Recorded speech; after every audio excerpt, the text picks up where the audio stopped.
Greetings. My name is Erie Taniuchi. I am the interlibrary loan coordinator at Georgetown University Law Center Library. I thank you for attending my presentation on Prism Mail service, focusing on the transition of the service to interlibrary loan and the tips on how your library could implement such a service by leveraging familiar resource sharing practices. This presentation is based on a recent paper written by Cattleya Concepcion, Associate Director for Research and User Services, and myself, appearing in the Journal of Library Resource Sharing. A copy of the accepted manuscript is available on SSRN. At the Georgetown Law Library, we provide incarcerated people with free printed copies of the most current versions of U.S. primary law materials. We accept requests in the form of letters mailed to us from U.S. correctional facilities, and we mail our responses to the incarcerated individual. We don't know exactly how the service began or when the law library received its first letter. A long-serving librarian felt that the library was already processing letters by the late 1990s. We do know that traditionally, letters were processed by the reference department. Staffing models started with a single reference librarian processing the letters. As the volume of letters increased, the staffing model changed to a reference librarian who coordinated a group of law student volunteers. The challenges with involving law students included the conflicts with their academic obligations and a number of weeks or months in the year when they simply were not available. So the model was changed again to that of a librarian coordinating a group of library staff volunteers. Past service models reflected the availability of resources and their format at the time. Initially, the library provided photocopies made from library print collection, since there were so few free and authoritative web-based versions that can be printed. In those early years of the service, the library had a deep print collection of primary law materials. In the following years, the service collected copies more and more from free online sources, while secondarily making photocopies from library print materials when necessary. When the volunteer staffing level matched the volumes of letters coming in, the service was expanded to include copies of some secondary legal sources, photocopied from the library's print collection. I will define primary law materials or primary sources and secondary legal materials or secondary sources later. We know that past workflows involve the use of 3 different response letter templates with blank spaces for the letter processor to include customized explanations. With the staffing model involving groups of student or staff volunteers, this meant that the response language could vary per letter. Another past practice was to use the original letter as a place to leave handwritten notes or questions between the volunteer letter processor and the coordinating librarian. That meant that the original letter could not be returned to the incarcerated person and had to be shredded. But that also required that every unfilled citation requested in the letter to be transcribed onto the response letter so that the incarcerated person would know what was not filled. At the peak of the Prison Mail service program, the library received over 1,000 letters in a year. As you can imagine, with that volume of letters, it was challenging working with 3 different response templates and transcribing unfilled citations for each response. Though in 2019, the number of prison letters started to decline, other recent events led to the service model that is being practiced today. In 2020, the library was unable to respond to letters. That added to a significant decline of requests, and the service model returned to a single reference librarian processing the letters. In 2021, the Prison Mail Service librarian left the law library, but that opened up an opportunity to rethink the service. While I had processed prison letters previously as a staff volunteer, I had felt there were areas where the workflow could be streamlined by employing some ILO practices. Separately, the head of reference at the time, Cattleya Concepcion, reconsidered the need to have the service fall solely upon the reference department. So in 2022, we came together and discussed the possibility of transitioning the service to ILL and leveraging resource sharing workflows to process the letters. Today, under ILL, our prison mail service staffing model includes Cattleya, who has since been promoted to Associate Director for Research and User Services to oversee the service policies, and myself, the ILL coordinator, who processes the letters. Since we are limiting the processing to 1 staff, we limited our service model to provide U.S. law materials printed only from free web sources, and we redesigned the workflow to resemble more an ILL and document delivery service. The number of letters we received since the transition to ILL are relatively low and still manageable by 1 staff. There were points of considerations we reviewed in order to transition the prison mail service to interlibrary loan. These points of consideration can serve as tips if your library is interested in implementing such a service. We suggest using the OCLC ILL policy directory as a model, starting with the types of requests you would accept. Would it be for copies only? Then select locations you wish to serve. Check for similar programs within your area. Perhaps you can join a group of providers to expand a service area. Maybe there's an area in your state that needs more support. At the Georgetown Law Library, we limit the prison mail service to copy requests only. Loans are covered through formal ILL requests sent to us from prison libraries. Our service is national, regardless of the presence of a library at the correctional facility, or if library services are provided by the state to the incarcerated. We do not charge for prison mail service. Like an ILL service, for a prison mail service, consider what you would provide, just like the information you have under collections in your ILL policy directory. Do you want to provide only primary legal sources? Primary sources in the context of legal materials refer to the law themselves, such as constitutions, court decisions, statutes, and regulations. If you want to start the service small, consider providing copies of just your state's primary sources. Perhaps you have the capacity to provide copies of secondary legal materials. Secondary sources in the context of legal materials refer to the publications that describe or are about the law, not just the law themselves. Secondary sources include legal encyclopedias, legal treatises, and scholarly articles, but providing copies out of these types of publications would involve copyright or license considerations.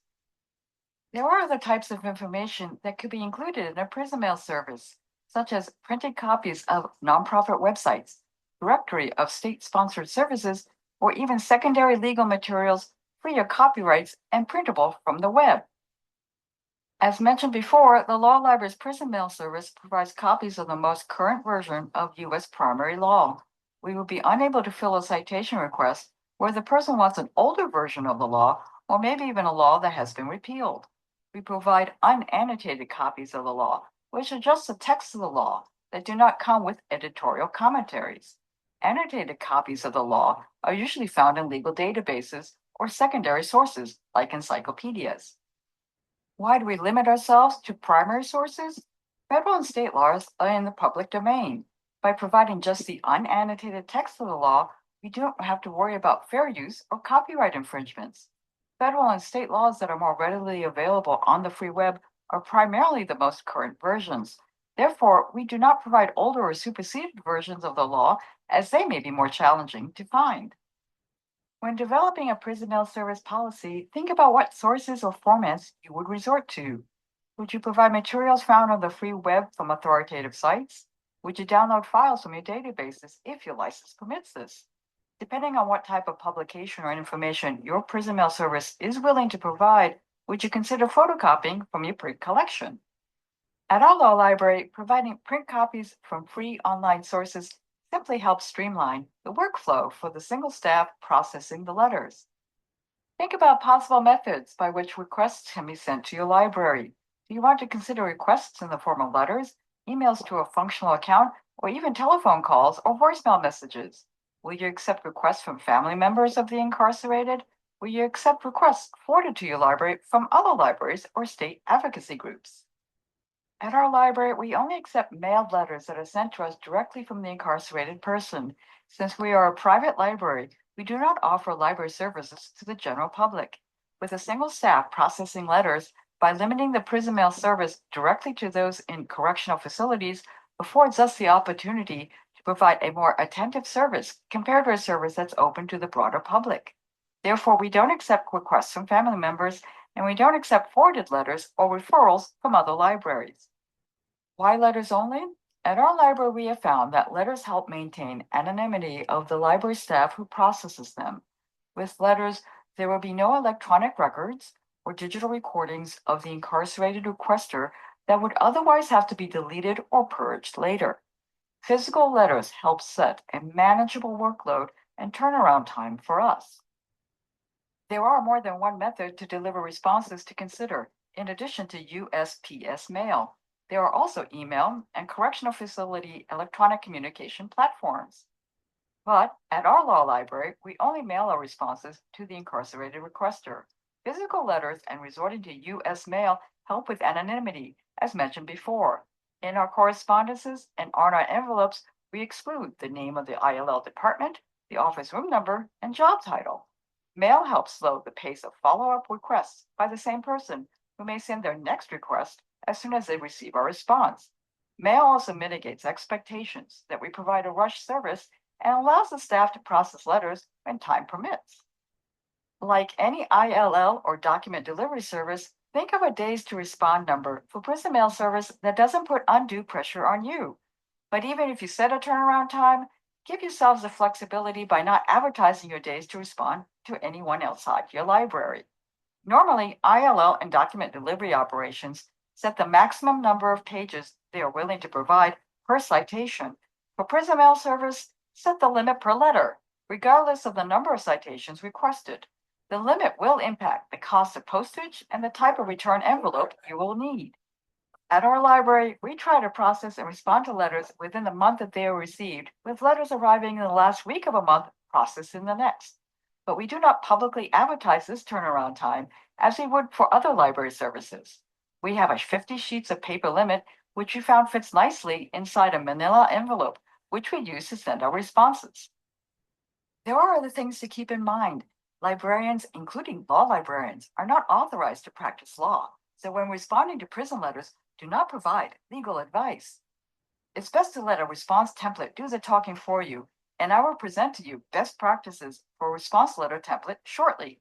Of course, for the sake of privacy, don't retain copies of letters and the received envelopes. Don't record names or identifying numbers. Do not write legal mail on your response letter or envelope, as your correspondence does not fall under privileged or confidential communication.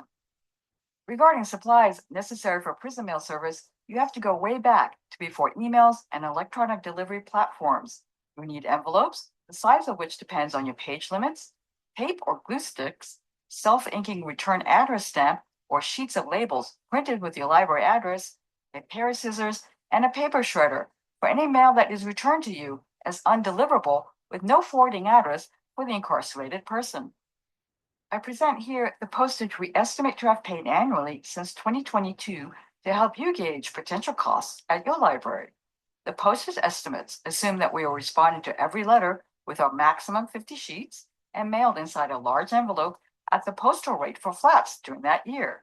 We believe that our actual postage costs are lower than these estimates. For 2022 to 23, we estimate a cost of $308 for the 105 responses we mailed. For 23 to 24, we estimate a cost of $245 for 81 responses. One of the purposes of transitioning our prison mail service to ILL was to leverage everyday streamlined resource sharing practices, including developing reason for no choices appropriate for the service. We found that we can loosely adopt several traditional reason for no ILL choices, and I'll present examples shortly. In ILL responses, we normally include a copy of the request to the requesting library. In the same fashion, for prison mail service, we return the incarcerated person's original letter with our response, which reminds the person what they requested, but also includes the citations that we could not fill. And returning the original letter eliminates the need to shred it, as was previously necessary. Rather than printing or handwriting the incarcerated person's address on our response envelope, we just cut out the address from the sender's envelope and use that as a mailing label. This practice removes identifiable information found on the sender's envelope, so there's no need to shred it. But it is important to verify that the sender's return address on their envelope matches the mailing address that the incarcerated person provides in their request letter. It could be different. To help mitigate the volume of letters, consider setting a limit on how many can be sent by the same person in a given amount of time. In transitioning our library's prison mail service under ILL, one of the major changes we made was creating a single response letter template, saving staff time and giving consistent responses and information to every requester. We suggest that a response letter template start with a respectful greeting and checkboxes to describe the level of fulfillment. Including a list of reason for no choices will help expedite the processing. The language should be short but self-explanatory and accurately reflect your policy. They can mimic the reasons we see every day in resource sharing, such as not found as cited, lacking a specific citation, exhausted free online sources, and page limit was reached. For the Prism Mail servers, we find that having a reason describing a request as falling outside the scope of our policy very helpful, similar to the policy problem reason for no in ILL. So in addition to reason for no options, we suggest that you include a summary of your policy in the response template. Describe what you provide, from what sources, to whom, and how responses will be sent. Also mention limits, such as the number of sheets that can be provided, or how many letters you accept from the same person in any given time. Another recommendation when drafting a response template is to avoid listing everything that you will not provide. Instead, leverage a reason for no option, such as your request falls outside of a policy. In a response letter, we recommend that you include helpful information, language that may help mitigate expectations of your service's capacity, such as response time will vary. Also include instructions that will benefit you, like asking that the person write clearly and legibly, list citations in order of preference and on separate lines, and provide a mailing address for routine mail. We also include in our response letter advice for the incarcerated person to not enclose personal information or legal documents, or include research questions, which also helps reinforce the fact that we do not provide legal reference, perform legal research, nor give legal advice. End your template with a closing salutation. We include our mailing address, which, as I mentioned previously, excludes a department name, a room number, or job title. Since incoming letters and outgoing responses will lack departmental information, it may require some coordination with your library's mail service so they know where to route mail coming from correctional facilities or which department to charge for outgoing postage. We have found that there are additional benefits of having a template response letter. We believe that copies of our letters are shared among those in a correctional facility, and it easily serves as a flyer as a response to letters that simply asks us what kind of service we provide. We try to save costs by minimizing the number of sheets needed to print out a requested law. We exclude headers and footers, minimize the page margins, and print on both sides. We also print only in black and white and use the ink saver option for our printers whenever possible. Fortunately, there's never a color image or graph found in statutes, regulations, court decisions, and constitutions, so printing strictly in black and white doesn't impact the content for the reader. There are other things to keep in mind when shipping responses to correctional facilities. We do not staple sheets of paper or use paper clips or even envelopes with metal parts. Each correctional facility has its own rules of what is and is not accepted. Since some do not accept metal parts in correspondences, we choose to follow the rules that are the most restrictive. You can find correctional facilities mail processing information on usa.gov. Just know that the information is available, but don't spend time looking up each facility's restrictions for every letter. Do know that there may be multiple mailing addresses for one facility. That's why it's important to ask the incarcerated person to provide the one for routine mail. As previously mentioned, the address from which a person sends a letter may be different than the one to which you should mail your response. In one recent letter, an incarcerated person even described the different addresses for the different types of correspondences for their facility as extremely confusing. At the law library, we only track the number of letters we receive each month. Since we are processing the letters outside of any document delivery records management system like Iliad, taking statistics means manually recording numbers on a data sheet. We are not in a place where we are ready to make changes to the current service, but if we do, we probably would start monitoring the frequency of reason for no choices selected in our response letters. Our advice is keep your statistics simple. I've covered the tips that will help a library implement a Prism mail service using the resource sharing workflow that each of us practice every day. In addition to the logistics, there is an opportunity to learn something different with Prism mail service, and that's the legal citation format. Most letters we receive from incarcerated people include citations that are based on the Blue Book system of citation. That's not because we request that people provide citations in that style. The citations and letters happens to be in that format because that's the format found in the materials that the incarcerated person is reading. primarily case documents, court opinions, and law review articles. So becoming familiar with this legal citation style will be necessary. There are guides to help you, including Georgetown Law Library's Blue Book Guide, as well as a few others that we find helpful and easy to consult. In processing letters, you will become familiar with the location of free online sources of federal and state law. For federal statutes and codes, we resort primarily to govinfo.gov. Citations for federal codes include the title number and section number, and GovInfo allows you to browse with those numbers. The Office of Law Revision Council site allows you to search with those numbers.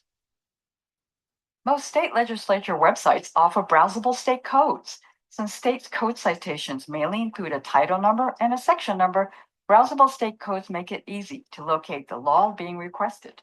For federal and state appellate cases, we use Google Scholar and its case law limiter, and we search by the Blue Book citation found in the letter. I am not covering in detail the types of law, legal citations, legal publications, web sources, and search methodologies in this presentation, as that would take up too much time. But such information is described in our article published in the Journal of Library Resource Sharing. As mentioned, an accepted manuscript copy is available on SSRN. Though we can't say how we received our first prison letter, if we restart the service from scratch, we would start by submitting our information to the National Prisoner Resource List, curated and distributed by the Prison Book Program. Back in September 2023, the Prison Book Program reached out to the Georgetown Law Library asking if we would be interested in having our prison mail service policy included into the resource list, and we said yes. The updated list that included our information was distributed in April 2024. For the 4 months prior to the new list being distributed, we had received only 17 letters. In the 4 months following April, we received 83 letters, and we attribute that increase to the resource list. Another source to help you promote a new prison mail service is the Library Services for Justice Involved, which has a listserv, but also a website with valuable resources of guides and training videos for those staff whose library work intersects with incarcerated people. Beyond the benefits that underserved incarcerated people receive through a prison mail service, such a service will help you grow professionally as you learn and practice using a unique legal citation style format, learn the free authoritative resources for law, and build experience to confidently answer similar requests from your other patrons. For academic libraries, by implementing a prison mail service, you are expanding on ALA Policy Manual B82, which encourages public libraries to consider extending services to local incarcerated people. In closing, please remember that you already have the know-how to implement a prison mail service by leveraging your expertise on fulfilling resource sharing requests. Start small and fine-tune as you go. And don't forget to share your prison mail success stories within your organization and with your fellow resource sharing practitioners. I thank you for attending this presentation. If you have any questions, please feel free to reach out to me at et246@georgetown.edu.